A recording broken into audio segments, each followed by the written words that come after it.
என் பெயர் மல்லிகா. எனக்கு 18 வயது ஆகிறது. நான் மிகவும் அழகாக இருப்பேன். எனது அம்மா எனக்கு 5 வயதாக இருக்கும் பொழுதே இறந்துவிட்டாள். எங்கள் வீட்டில் நான், எனது அப்பா மற்றும் என் அண்ணன் 3 பேரும்தான் இருந்தோம். என் அண்ணனின் பெயர் ரமேஷ். இப்படி இருக்க, சிறுவயதிலிருந்தே நான் அம்மா இல்லாமல் வளர்ந்ததால் என்னை யாருமே எங்கள் வீட்டில் கண்டுகொள்வது கிடையாது. எல்லா குழந்தைகளும் சிறுவயதில் எவ்வளவு சந்தோஷமாக இருப்பார்கள் என்று எனக்கு தெரியாது. ஏனென்றால் என் சிறுவயது முழுக்க நான் கஷ்டத்தை மட்டுமே அனுபவித்தேன். நானும் எனது அண்ணனும் பள்ளிக்குச் சென்றுவிட்டு வீட்டிற்கு வந்தவுடன் என் அண்ணன் தனது நண்பர்களுடன் விளையாடச் சென்று விடுவான். ஆனால் எனது அம்மா இல்லாத காரணத்தினால் நான் தான் வீட்டில் சமையல் மற்றும் மற்ற வேலைகள் எல்லாம் பார்க்க வேண்டிய நிலையானது. அதனால் என்னால் சிறு வயதில் சந்தோஷமாக இருக்க முடியாமல் போனது. ஒரு நாள் என் அண்ணன் எங்கள் பக்கத்து வீட்டில் உள்ள தனது நண்பன் ராமன் என்ற ஒருவனை எனது வீட்டிற்கு அழைத்து வந்தான். அவனோடு சேர்ந்து சிறுவயதில் நானும் விளையாடுவேன். அப்பொழுதிருந்தே எனக்கு ராமன் மிகவும் பிடிக்கும். பிறகு நான் 16 வயதை அடையும் பொழுது ராமனை தன்னை அறியாமலேயே காதலிக்க ஆரம்பித்தேன். அவன் வரும்போது எல்லாம் அவனை பார்க்க வேண்டும் என்பதற்காக ஓடிவந்து அவனுக்கு தண்ணீர் கொடுப்பது மற்றும் அவன் பார்க்க வேண்டும் என்பதற்காக பாவாடை தாவணியை அணிந்து கொள்வது என இருந்தேன். ஆனால் அவன் என்னை கண்டுகொள்வதே கிடையாது. அவன் என்னை நண்பனின் தங்கை என்று மட்டுமே நினைத்து கொண்டிருந்தான். இப்படியே இருக்க என் அப்பா எனக்கு ஒரு மாப்பிள்ளை பார்த்து, நீ அவரைத்தான் திருமணம் செய்து கொள்ள வேண்டும். அவருக்கு சென்னையில் சொந்தமாக வீடு இருக்கிறது. நீ அவனை திருமணம் செய்து கொண்டு சந்தோஷமாக வாழலாம் என்று என் மனதை மாற்றி எனக்கு திருமணம் செய்து வைத்துவிட்டார். எனக்கு ராமனின் மேல் அளவு கடந்த அன்பு ஏற்பட்டிருந்தாலும் என்னால் அவனிடம் சொல்ல முடியவில்லை. நான் சிறுவயதிலிருந்து கஷ்டப்படுவதால் நான் திருமணம் செய்ய முடிவெடுத்து என் அப்பா சொன்ன மாப்பிள்ளையை திருமணம் செய்து கொண்டு சென்றுவிட்டேன். என் கணவன் கொத்தனார் வேலை பார்க்கிறார். இப்படி இருக்க எனக்கு 2 பெண் குழந்தைகள் பிறந்தது. என் கணவன் குடிப்பழக்கத்திற்கு அடிமையாகி வேலை செய்யும் பணம் முழுவதையும் தான் குடிப்பதற்கு செலவு செய்துவிடுவார். என்ன செய்வது என்று தெரியாமல் யோசித்துக் கொண்டிருந்த எனக்கு நாம் ஏன் வேலைக்கு செல்லக்கூடாது என தோன்றியது. அதனால் சென்னையிலேயே அக்கம் பக்கத்தில் உள்ள வீடுகளில் வேலை இருக்கிறதா என கேட்டு வேலைக்கு செல்வேன். எனக்கு வயது 30 ஆனது. ஒரு நாள் நான் வேலையை விட்டு வந்து கொண்டிருக்கும் பொழுது ஒரு ஆபீஸில் இருந்து ஒருவர் வெளியே வருவதைக் கண்டு, இவரை நான் எங்கேயோ பார்த்தது போல இருக்கிறதே என யோசித்துக் கொண்டே அவரின் பக்கத்தில் சென்றேன். அவரும் என்னை உற்று பார்த்து கொண்டிருந்தார். அப்புறம்தான் தெரியும், அது நான் காதலித்த ராமன். அவனுக்கு என்னை நினைவு இருக்குமா இல்லை மறந்திருக்குமா என்று அவனையே திரும்பி பார்த்து கொண்டே போனேன். அவனும் என் பக்கத்தில் வந்து வண்டியை நிறுத்தி, நீ மல்லிகாதானே என்று கேட்டான். நானும், நீங்கள் ராமனா என கேட்டேன். ஆமாம் என்று சொல்லிவிட்டு, என்ன ஆளே மாறிட்ட என்று என்னை கேட்டான். உடனே நான், ஆமாம், எனக்கு திருமணமாகிவிட்டது. குழந்தைகளுக்கு கம்மாவாகிவிட்டேன். அப்புறம் என்ன, நான் என்ன அப்படியேவா இருப்பேன் என்றேன். உடனே இருவரும் நலம் விசாரித்துக் கொண்டோம். நான், நீ சென்னையில்தான் வேலை பார்க்கிறாய் என்று சொன்னார்கள். நீ இங்கதான் வேலை பார்க்கிறாயா என்று கேட்டேன். அவனும் ஆமாம் என்று கூறினான். உடனே ராமன், உன் வீடு எங்கே இருக்கு என்று கேட்டான். இங்கதான், இங்க ஒரு இடத்தில் வாடகைக்கு வீடு எடுத்து தங்கியிருக்கிறோம் என்றேன். உடனே ராமன், உன்னை சொந்த வீடு இருக்கும் ஒருவருக்கு தானே உங்கள் வீட்டில் திருமணம் செய்து கொடுத்தார்கள் என்று கேட்டான். உடனே நான், அது பெரிய கதை ராமன், விடு, நீ எங்கள் வீட்டுக்கு வா, உனக்கு நான் டீ போட்டு தருகிறேன் என்று கூப்பிட்டேன். ராமனும் சரி என்று சொன்னான். நானும் ராமனும் ஒன்றாக வீட்டிற்கு சென்றோம். எனது வீடு ஒரு 10க்கு 10 வீடு போலத்தான் இருக்கும். அங்குதான் நான், என் கணவன், என் 2 குழந்தைகளும் வசித்து வருகிறோம். உடனே ராமன் என்னை பார்த்து, இந்த வீட்டில் எப்படி இருக்கிறீர்கள் என யோசித்துக் கொண்டிருந்தான். நான் ராமனிடம், உன் மனைவி என்ன செய்கிறார், உனக்கு எத்தனை குழந்தைகள் என்று கேட்டேன். உடனே அவன், எனக்கு இன்னும் திருமணமே ஆகவில்லை மல்லிகா என்று கூறினான். அதிர்ச்சியுடன், என்ன சொல்ற ராமன், இன்னும் நீ ஏன் திருமணம் செய்யவில்லை என்று கேட்க, உடனே ராமன் சிரித்துக்கொண்டே, வாழ்க்கையில் முன்னுக்கு வந்த பிறகுதான் திருமணம் செய்து கொள்ளலாம் என்று நினைத்துக் கொண்டிருந்தேன். ஆனால் என் வாலிபமே போய்விட்டது. இப்போது பொண்ணு பார்க்க போனால் மாப்பிள்ளைக்கு வயசு அதிகமாயிருச்சு அப்படின்னு சொல்றாங்க. இருந்தாலும் எங்க வீட்ல எனக்கு பொண்ணு பார்த்துக்கிட்டு தான் இருக்காங்க என்றான். உடனே ராமனுக்கு கால் வர, எனக்கு ஆபீஸ்ல ஒரு முக்கியமான மீட்டிங் இருக்கு, நான் போயிட்டு வரேன் என்று சொல்லிவிட்டு என்னுடைய போன் நம்பரை வாங்கிக் கொண்டு கிளம்பினான். நான் அவனிடம் கேட்டேன், உனக்கு திருமணமாகவில்லை என்கிறாய், ஆனால் நீ உணவகத்தில்தான் சாப்பிடுகிறாயா என்று. அதெல்லாம் இல்லை, நான் தனியாக ஒரு வீடு எடுத்து தங்கியிருக்கிறேன், அங்கு நான் மட்டும்தான் இருப்பேன், அங்குதான் நான் சமைத்து சாப்பிடுவேன் என்று கூறிவிட்டு கிளம்பிவிட்டான். இப்படியே போக ஒரு நாள் ராமன் தனது போனை பயன்படுத்திக் கொண்டிருக்கும் போது வாட்ஸ்ஆப் எடுத்து பார்த்தான். அதில் உள்ள ஸ்டேட்டஸில் மல்லிகா மற்றும் அவளது கணவனும் அழகான துணிகளை உடுத்திக் கொண்டு இருந்த சில போட்டோக்கள் இருந்தன. உடனே ராமன் வாட்ஸ்ஆப்பில், ஸ்டேட்டஸ் எல்லாம் ரொம்ப பலமா இருக்கு என்று கிண்டல் செய்து கொண்டிருக்க, உடனே மல்லிகா அவனுக்கு வீடியோ கால் செய்து, என்ன ராமன், மெசேஜ் தான் பண்ணுவியா, ஏன் கால் எல்லாம் பண்ண மாட்டியா என்று பேசிக் கொண்டிருந்தாள். உடனே ராமன், அப்படியெல்லாம் இல்லை, இரவு நேரம் ஆகிவிட்டது, உன் கணவன் வீட்டில் இருப்பார், அதுதான் நான் உனக்கு கால் செய்யவில்லை என்றான்.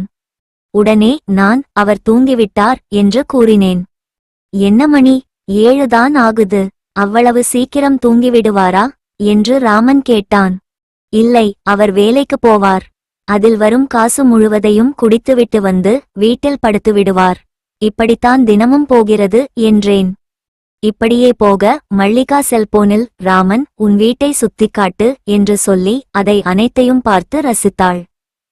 இப்படியிருக்க மல்லிகாவிடம், ராமன் உன் வீட்டுக்காரர் குடித்துவிட்டு உனக்கு பணம் கொடுப்பதே கிடையாது, நீங்களும் போல உள்ள வாடகை வீட்டில் இருக்கிறீர்கள், எப்படி இவ்வளவு கஷ்டங்களை தாங்கிக் கொண்டு சந்தோஷமாக இருப்பது போல வாட்ஸ்ஆப்பில் ஸ்டேட்டஸ் எல்லாம் வைக்கிறாய் என்று கேட்டான். உடனே நான், எப்பொழுதுமே அப்படித்தான், என்ன பிரச்சனை வந்தாலும் இப்படித்தான் இருப்பேன் என்று கூறினேன். உடனே மல்லிகாவின் கணவன் எழுந்தான். சரி, நான் அப்புறம் பேசுறேன் என்று மல்லிகா போனை ஆஃப் செய்துவிட்டாள். இப்படியிருக்க மல்லிகா ஒரு வீட்டில் வேலை பார்த்துவிட்டு வெளியே வந்தாள். அந்த வழியாக ராமன் அங்கே வந்து இருவரும் சந்தித்துக் கொண்டனர். மல்லிகா, நீ இங்கே என்ன பண்ற என்று ராமன் கேட்டான். உடனே மல்லிகா, நான் அந்த மாடி வீட்டில்தான் வேலை செய்கிறேன் என்று கூறினாள். இவ்வளவு கஷ்டப்படுற, அப்புறம் ஏன் சந்தோஷமாக இருக்கிற மாதிரி நடிக்கிற என்று ராமன் கேட்டான். அப்படியெல்லாம் ஒன்றும் கிடையாது, நான் சந்தோஷமாகத்தான் இருக்கிறேன் என்று மல்லிகா கூறினாள். நீ நினைப்பது போல ஒன்றுமில்லை ராமன் என்றாள். உடனே ராமன், நீ நம்ம ஊருதானே, நான் உன் அண்ணனோட நண்பன், என்கிட்ட என் மனசை விட்டு பேச மாட்டேங்கிற என்று கூற, உடனே மல்லிகா, ராமன், நாளைக்கு ஞாயிற்றுக்கிழமை தானே, உனக்கு நாளைக்கு விடுமுறை தானே, நீ என்ன எங்கேயாச்சும் வெளியே கூட்டிக் கொண்டு போ, நம்ம மனசு விட்டு பேசலாம் என்றாள். உடனே ராமன் அதை கேட்டவுடன் யோசித்துக்கொண்டே இருந்தான். ராமன், பயப்படுறியா, உன் நண்பர்கள் யாராவது பார்த்தால் கிண்டல் செய்வார்கள் என்று என கூறினாள். உடனே ராமன், சரி, நாம் பக்கத்தில் உள்ள கடற்கரைக்கு போகலாமா என்று கூறினான். மல்லிகாவும், சரி, நீ என்னை எங்கு வேணாலும் அழைத்துப் போ, நான் வருகிறேன் என்றாள்.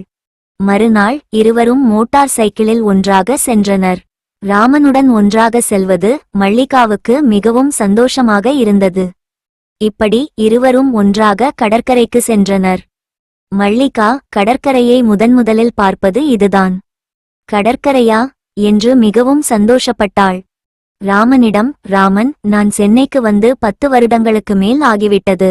திருமணமான நாளிலிருந்து என்னை ஒருமுறை கூட என் கணவன் வெளியிலேயே அழைத்துச் சென்றதே இல்லை. திருமணமாகி 2 குழந்தைகள் பிறக்கும் வரை என் கணவன் அவன் போதைக்கு என்னை ஊறுகாய் போல தொட்டுக்கொண்டான். அதற்கு பிறகு அவனுக்கு நான் ஒரு ஊறுகாயாய் கூட தேவைப்படவில்லை என்றாள். அதிர்ச்சியுடன், ராமன், நீ என்ன சொல்ற, நீ சொல்றதெல்லாம் உண்மையா என்று கேட்டான். இந்த பதிலைத்தானே நீ எதிர்பார்த்த, வா சொல்றேன் என்று இருவரும் பேசிக்கொண்டே இருக்க மல்லிகா தன் கதையை கூற ஆரம்பித்தாள். எனக்கு 17 வயது இருக்கும் பொழுது தூரத்து சொந்தம் என்று என்னை பொண்ணு பார்க்க வந்தாங்க. என் அப்பாவும் சென்னையில் சொந்த வீடு இருக்கு, பொண்ணு அங்க போனா சந்தோஷமா இருப்பாள் என் விருப்பத்தை கூட கேட்காம என்னை கல்யாணம் பண்ணி வச்சிட்டாரு. இங்கு வந்து 2 வருடத்திலேயே அந்த சொந்த வீட்டை என் கணவனும் அவருடைய அப்பாவும் குடித்தே அழித்துவிட்டார்கள். அதற்கு பின் என் அப்பாவும் இறந்துவிட்டார். என் அண்ணனும் தன் மனைவி பேச்சை கேட்டுக்கொண்டு என்னை கண்டுகொள்வதே இல்லை. 5 வயதிலேயே அம்மாவை இழந்த எனக்கு ஆறுதல் சொல்லக்கூட யாரும் இல்லை என்று கவலையுடன் கூறிக்கொண்டிருந்தாள். குடிகார கணவனை வைத்து என்ன செய்வது? 2 குழந்தைகளையும் வளர்த்தாக வேண்டும். அதனால்தான் சொந்த வீடு இருந்த ஊரை விட்டு இங்கு வந்து விட்டோம். என் கணவன் தினமும் வேலைக்கு செல்வார். ஆனால் அவர் சம்பாதிக்கும் பணம் அனைத்தும் குடித்தே அழித்து விடுவார். நான் வீட்டு வேலைக்கு சென்றுதான் குடும்பத்தையும் குழந்தைகளையும் காப்பாற்றிக் கொண்டு இருக்கிறேன் என்றாள். உடனே ராமன், இவ்வளவு கவலையுடன் இருக்கும் நீ உன்னுடைய வாட்ஸ்ஆப் ஸ்டேட்டஸில் மட்டும் ஏன் சந்தோஷமாக இருப்பது போல ஸ்டேட்டஸ் வைத்து நடிக்கிறியே, ஏன் என்று கேட்டான். உடனே மல்லிகா, என் குடிகார கணவன் ஒன்றுக்கும் ஆகமாட்டான் என்பது எனக்கு மட்டும்தான் தெரியும்.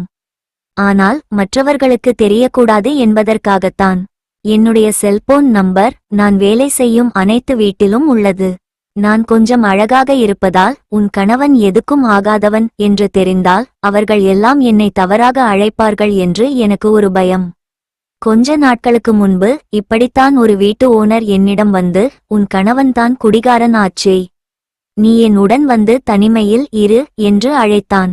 உடனே நான் அங்கிருந்து வந்துவிட்டேன். அன்று முதல் அங்கு வேலை செய்வது இல்லை. அதுபோலவே மற்ற வீட்டில் உள்ளவர்களும் அப்படி நினைத்துவிடக்கூடாது. அதனால்தான் என் கணவனுடைய போட்டோவை வைத்து எல்லோரும் பார்ப்பது போல வைத்தேன் என்றாள். ராமன் அந்த கடற்கரையில் மல்லிகாவுக்கு வேண்டிய அனைத்தையும் வாங்கிக் கொடுத்தான். உடனே மல்லிகா, ராமன், என்னை உனக்கு பிடிக்குமா? 2 நாட்களுக்கு முன்தான் என்னை நீ பார்த்தாய். ஆனால் நீ என்னை எவ்வளவு அக்கறையா விசாரிக்கிற என்றாள். உடனே ராமன், நீ என் நண்பனுடைய தங்கை, உன்னை பிடிக்காமல் இருக்குமா என்றான். உடனே மல்லிகா, இதற்கு பின் என்னை பிடித்தால் என்ன ஆகப் போகிறது? பிடிக்க வேண்டிய காலத்தில் உனக்கு என்னை பிடித்திருந்தால் நான் உன் மனைவியாக இருந்திருப்பேன். ஆனால் நீ என்னை அன்றெல்லாம் கண்டுகொள்வதே இல்லை. நான் உன்னை அப்பொழுதே காதலித்தேன். ஆனால் நீ என்னை பார்த்தாலே கண்டுகொள்வதில்லை. நான் உன்னை பார்ப்பதற்காக உன் வீட்டின் அருகே தண்ணீர் பிடிக்க வருவேன். ஆனால் நீ என்னை பார்ப்பதே கிடையாது என்றாள். அன்று மட்டும் நீ என்னுடன் பேசி நாம் இருவரும் காதலித்திருந்தால் நான் இந்த நிலைமையில் இருந்திருக்க மாட்டேன் என்று அவள் மனதில் உள்ள கஷ்டங்கள் அனைத்தையும் சொல்லிக் கொண்டிருந்தாள். அப்போ நீ என்னை காதலித்தாயா என்று ராமன் கேட்டான். அப்போ மட்டும் இல்லை, இப்பவும் தான் இருக்கு அந்த காதல். என்ன, அன்னைக்கு உன்னை காதல் செய்யும் உரிமை எனக்கு இருந்தது. ஆனால் இன்று இல்லை என்றாள். உடனே ராமன், அன்று என் நண்பனின் தங்கையாகத்தான் பார்த்தேன். காலம் கடந்து இவ்வளவு தைரியமாக உன் காதலை சொல்லும் நீ அன்றே என்னிடம் தைரியமா சொல்லியிருக்கலாம் இல்ல என்று வருத்தத்துடன் கூறினான். உடனே மல்லிகா, ராமன், நான் உன்னிடம் ஒன்று கூறினால் நீ ஏதும் தவறாக நினைத்து கொள்ள மாட்டல்ல என்று கேட்டாள். ராமன், என்னவென்று சொல்லு என்றான். உடனே மல்லிகா தன் மனதில் உள்ள காதலை வெளிப்படுத்தி, உனக்கு திருமணமாகியிருந்தால் நான் இப்ப உன்னிடம் இப்படி கேட்க மாட்டேன். நீ தனியாயிருப்பதால் கேட்கிறேன். ஒரு நாள் நான் உன் மனைவியா இருக்கணும். உன் வீட்டுக்கு என்னை கூட்டிக் கொண்டு போவியா என்று கேட்டாள். அதை கேட்டதும் ராமன் யோசித்துக் கொண்டிருந்தான். மல்லிகா, என்ன ஆச்சு? ராமன், நான் ஏதும் தப்பா கேட்டேனா என்று கூற, அப்படியெல்லாம் ஒன்றுமில்லை. எனக்கு திருமணம் ஆகவில்லை என்று என் வீட்டின் பக்கத்து வீட்டில் உள்ள அனைவருக்கும் தெரியும். உன்னை அழைத்துச் சென்றால் நான் ஏதோ ஒரு பெண்ணை அழைத்து வருகிறேன் என்று என்னை தவறாக நினைப்பார்கள். அது மட்டுமில்லாமல் நான் ஒரு 5 வருடமாக அங்கு உள்ள எல்லோரிடமும் நன்றாக பழகிவிட்டேன். அதுதான் யோசிப்பது போல உள்ளது என்று கூறினான். உடனே மல்லிகா, அப்போ வேண்டாம் ராமன், அன்றே காதலை சொல்லியிருக்கலாம் என்று கூறியதால்தான் என் மனதில் தோன்றியதை நான் உன்னிடம் கேட்டேன். எல்லாமே நாம் நினைத்தது போலவா நடக்கிறது? வா, நாம் வீட்டுக்கு செல்லலாம் என்றாள். இப்படியே போக அவளை அவள் வீட்டில் விட்டுவிட்டு ராமன் ஒரு தனியார் விடுதிக்கு சென்று அங்கு வேலை செய்யும் தன் நண்பனை போய் சந்தித்தான். உடனே ராமனுடைய நண்பன், என்ன திடீர்னு இங்க வந்து இருக்க, ஒரு கால் கூட செய்யாமல் என்று கேட்டான். ராமன் நடந்ததை எல்லாம் சொல்லி ஒரு அறை கேட்டான். உடனே அவனுடைய நண்பனும், சரி, நீ அவளை அழைத்து வா என்று சொன்னான். அன்று இரவு ராமன் மல்லிகாவுக்கு கால் செய்து நாளைக்கு என் வீட்டுக்கு வரியா என்று கூற மல்லிகாவுக்கு மிகவும் சந்தோஷமானது. சந்தோஷத்தில் தலைகால் புரியாமல் குதித்துக் கொண்டிருந்தாள். எப்பொழுது வரவேண்டும்? என்ன புடவை கட்டிக்கொண்டு வரணும்? உனக்கு என்ன கலர் பிடிக்கும் என்றெல்லாம் கேட்டுக்கொண்டிருந்தாள். மல்லிகா அன்று இரவு முழுவதும் உறங்கவே இல்லை. விடியும் வரை கடிகாரத்தையே பார்த்து கொண்டே இருந்தாள். ராமனுக்கும் இரவில் உறக்கமே இல்லை. இப்படியிருக்க காலையில் விடிந்ததும் மல்லிகா தன் 2 குழந்தைகள் மற்றும் கணவனை பள்ளி மற்றும் வேலைக்கு அனுப்பிவிட்டு ராமனை பார்க்க சந்தோஷமாக சென்றாள். ஆனால் அவளுக்கு அந்த சந்தோஷம் அதிக நேரம் நிலைக்கவில்லை. ராமன் வந்தவுடன் மல்லிகா அவனது 2 சக்கர வாகனத்தில் ஏறிச் சென்றாள். உடனே ராமன் அவனுடைய வீட்டிற்கு அழைத்து செல்லாமல் அவளை தனியார் விடுதிக்கு அழைத்து சென்றான். அங்கு ஒரு சிறிய அறைக்குள் ஒரு கட்டில் மட்டும் இருந்ததை பார்த்து மல்லிகா அதிர்ச்சி அடைந்தாள். உடனே மல்லிகா, என்ன ராமன், இங்க கூப்பிட்டு வந்திருக்க? நான் வீடியோவில் பார்த்த உன் வீடு எங்கே? இங்க ஏன் வந்த என்று கேட்டாள். உடனே ராமன் அவளுக்கு பக்கத்தில் சென்றான். உடனே மல்லிகா கோபப்பட்டு, அங்கேயே அப்படியே இரு, என்னை தொடாதே, என்னை நீ லாட்ஜுக்கு கூப்பிட்டு வந்தா? என்னை பார்த்தா உனக்கு அந்த மாதிரி பொண்ணா தெரியுதா? இங்க கூப்பிட்டு வந்திருக்க, கதவை திருடா என்று கத்தினாள். உடனே ராமன், பொறுமையாய் இரு, இப்ப ஏன் கோபப்படுற? வீட்டுக்கு எல்லாம் என்னால கூட்டிட்டு போக முடியாது மல்லிகா, கொஞ்சம் புரிஞ்சுக்கோ என்று கூறினான். உடனே மல்லிகா, அடப்பாவி, புரிஞ்சுக்க வேண்டியது நீதாண்டா. உன் வீட்டுக்கு கூட்டிட்டு போனா ஒரு நாள் உன் மனைவியா இருக்க வேண்டும் என்று தானே சொன்னேன். மனைவினா இது மட்டும்தானா? உன் வீட்டுக்கு வந்து உனக்கு சமைத்து கொடுக்கணும், உன் வீட்டில் வேலையெல்லாம் செய்யணும், உனக்கு துணி துவைத்து கொடுக்கணும், உன்னை குளிப்பாட்டணும். இன்னும் எவ்வளவோ ஆசைப்பட்டேன்.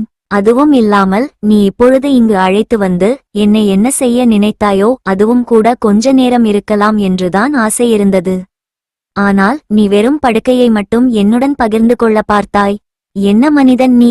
எல்லாம் உன்னை போய் காதல் செய்தேன். நினைத்தாலே எனக்கு அசிங்கமாக உள்ளது.